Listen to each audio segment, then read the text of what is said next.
Hai teman-teman, assalamualaikum. Kembali lagi bersama aku. Di video kali ini aku mau bercerita tentang video yang sebelumnya ya, yang eh, anak aku datang ke Taiwan itu tanpa aku ya, hanya dengan papahnya aja. Jadi ceritanya waktu aku setelah nikah, kami kan yang kalau nikah yang luar negeri itu ada interview di Jakarta ya, di Teto Jakarta. Interview itu aku gagal dikarenakan aku ketahuan kalau data aku ada yang salah. Jadi aku kena skors nggak boleh ke Taiwan selama 10 tahun. Tapi karena aku udah nikah sama orang Taiwan, skor aku dikurangi jadi setengahnya, jadi 5 tahun ya. Terus kata orang Teto, kalau aku pengen cepet datang ke Taiwan, aku harus punya anak baru bisa diproses untuk segera datang ke Taiwan. Terus ya karena itu aku tetap harus merubah data dulu, karena data aku berarti kan yang aku ajukan itu udah salah banget ya, jadi salah, nggak bisa diproses. Akhirnya aku harus proses dari nol lagi, bikin KTP lagi, bikin akte lagi, pokoknya semua yang berurusan dengan data-data aku itu aku bikin lagi semuanya dari nol. Terus harus dapat pengesahan pengadilan dulu, baru bisa lanjut ke bikin paspor dan sebagainya gitu ya, dan proses selanjutnya. Setelah aku dapat surat pengesahan pengadilan, aku baru bisa bikin paspor lagi, paspor baru. Dan paspor baru biayanya menurut aku agak lumayan ya, tapi aku nggak tahu tepatnya itu berapa, cuman agent aku minta sekian ya aku bayar sekian gitu. Menurut aku lumayan lah, tapi ya yang penting prosesnya yang penting bisa diproses, jadi aku yang nggak apa-apa lah. Nah abis proses itu selesai, baru aku bisa ngajuin interview yang kedua. Nah setelah interview yang kedua lolos, karena kata orang Tetonya kalau memang pengen cepet datang ke Taiwan, kita harus segera punya anak. Akhirnya karena memang usia kami juga udah cukup ya, aku saat itu usianya udah 30 tahun dan suami aku juga udah 35. Jadi suami aku sengaja tinggal di Indonesia untuk beberapa waktu ya. Kurang lebih dulu itu dia di Indonesia itu sekitar 3 bulanan. Tapi ya berusaha tapi ternyata memang belum hamil juga. Dan beberapa kali suami pulang ke Indonesia tetap juga belum dikasih. Tapi alhamdulillah setelah 2 tahun kami menikah, akhirnya aku hamil juga. Dan yang ketiga tahun itu aku sama suami baru punya anak yang pertama. Nah setelah anak aku lahir, aku lanjut proses lagi karena anak udah lahir, jadi bisa lanjut proses ya. Nah anak aku beberapa bulan itu udah aku bikin paspor, aku bikin affidavit untuk proses kedepannya gitu. Setelah dulu itu sekitar 4 bulan anak aku, suami aku pulang lagi untuk dia mendekatkan diri sama anak dulu ya, jadi biar nanti kalau dia dibawa ke Taiwan itu nggak terlalu kaget gitu, nggak terlalu asing banget.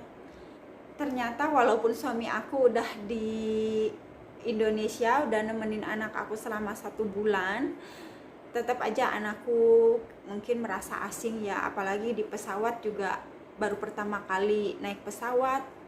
Kata suami aku, dengar ceritanya dia itu, katanya anak aku tuh nangis terus selama di perjalanan itu, nangis terus. Katanya berhenti nangis itu karena capek, jadi tidur, tapi bangun tidur sebentar, bangunnya itu nangis lagi gitu. Mungkin karena asing juga. Jadi pokoknya di pesawat 5 jam perjalanan pesawat itu nangisnya itu kurang lebih 3 jam lah, kata suami aku. Yang 2 jamnya mungkin tidur, istirahat gitu ya. Setelah dia bangun merasa kalau dia itu di tempat yang aneh gitu, mungkin nangis lagi. Sampai pramugarinya ngomong katanya suruh diantengin, tapi kata suami aku, katanya aku udah capek banget, udah jalan-jalan ke sana kemari tetap nangis. Terus ya pokoknya nangis aja gitu ya.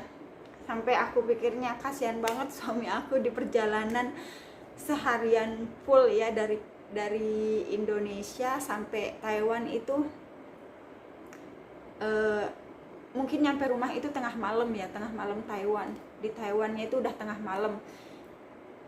Aku bisa ngerasain pasti capek banget gendong seharian. Kalau gendong nggak nangis masih agak gimana ya, ini gendong seharian sambil anaknya nangis, pasti kebayanglah capeknya. Tapi ya alhamdulillah sampai Taiwan dengan selamat.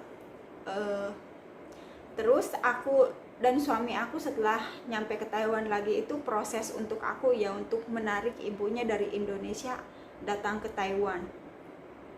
Udah mungkin prosesnya itu sekitar 2 bulanan, karena 2 bulan setelah 2 bulan itu aku bisa datang ke Taiwan.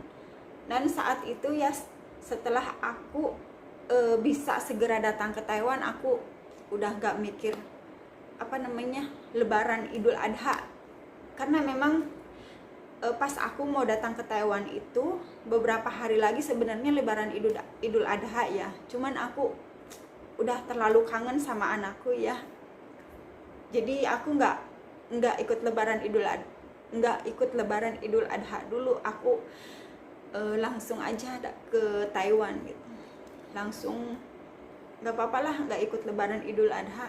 Yang penting aku sekarang udah dapat izin masuk ke Taiwan, udah bisa masuk ke Taiwan, aku pengen segera gitu ya. Akhirnya alhamdulillah setelah 2 bulan pisah sama anak dan suami, akhirnya ketemu juga. Ada sedikit sedih sih waktu pertama